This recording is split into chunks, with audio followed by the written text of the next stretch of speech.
కృష్ణా జిల్లా పెనమలూరులో TDP MLA Bode Prasad cheap politics కు పాల్పడుతున్నారు.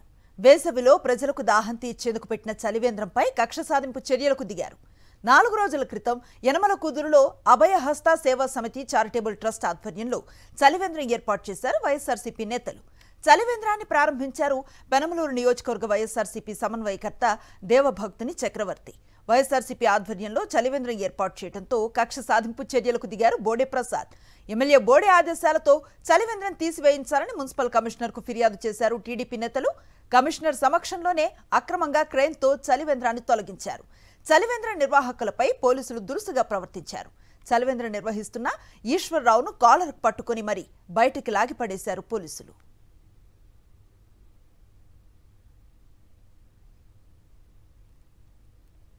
పూర్తి సమాచారం అందిస్తారు మా కరెస్పాండెంట్ అశోక్.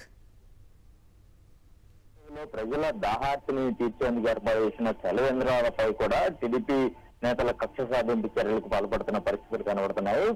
ఈ రోజు పెనమలూరు నియోజకవర్గ పరిధిలో యనమల కుదురులో ఏర్పాటు చేసిన ఏదైతే అభయహస్త సేవా సమితి ఆధ్వర్యంలో ఏర్పాటు చేసిన చలివేంద్రానికి సంబంధించి దాన్ని తక్షణమే తొలగించాలంటూ కూడా ఎమ్మెల్యే బోడే ప్రసాద్ ఆదేశాలు జారీ చేశారు. అతని ఆదేశాల మేరకు టీడీపీ నాయకులు మున్సిపల్ కమిషనర్ ఫిర్యాదు చేశారు. తక్షణమే ఆ చలివేంద్రాన్ని అక్కడి నుంచి తొలగించాలంటూ కూడా వారు మున్సిపల్ కమిషనర్ మీద ఒత్తిడి తేవడంతో ఆయన పోలీసుల సమక్షంలో క్రేన్లతో ఏదైతే ఒక కంటైనర్ లో ఏర్పాటు చేసిన ఆ చలివేంద్రాన్ని తొలగించిన పరిస్థితి. ఆ చలివేంద్రాన్ని ఈశ్వరరావు అనే వ్యక్తి నిర్వాహకులుగా చూసుకుంటున్న పరిస్థితి.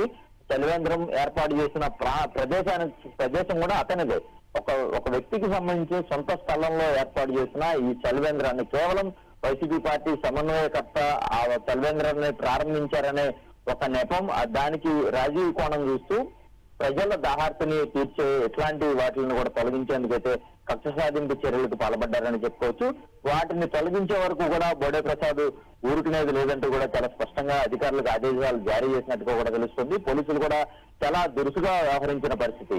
ఆ చలివేంద్ర నిర్వాహకులు ఎవరైతే ఈశ్వరరావు ఉన్నారో అతని కాలర్ పట్టుకుని ఈడ్చుకుంటూ తీసుకువెళ్లి స్టేషన్ కి తీసుకెళ్లిన పరిస్థితి కనబడుతుంది. ప్రస్తుతం అక్కడ ఆ చలివేంద్రాన్ని పూర్తిగా తొలగించి అతన్ని పోలీస్ స్టేషన్ కి తీసుకెళ్లారు. వైసీపీ నాయకులు అక్కడికి చేరుకుని ఈశ్వరరావుని విడిపించేందుకు వెళ్లి పోలీసులతో మాట్లాడుతున్న పరిస్థితి కూడా ఉంది. Right, thank you Ashok.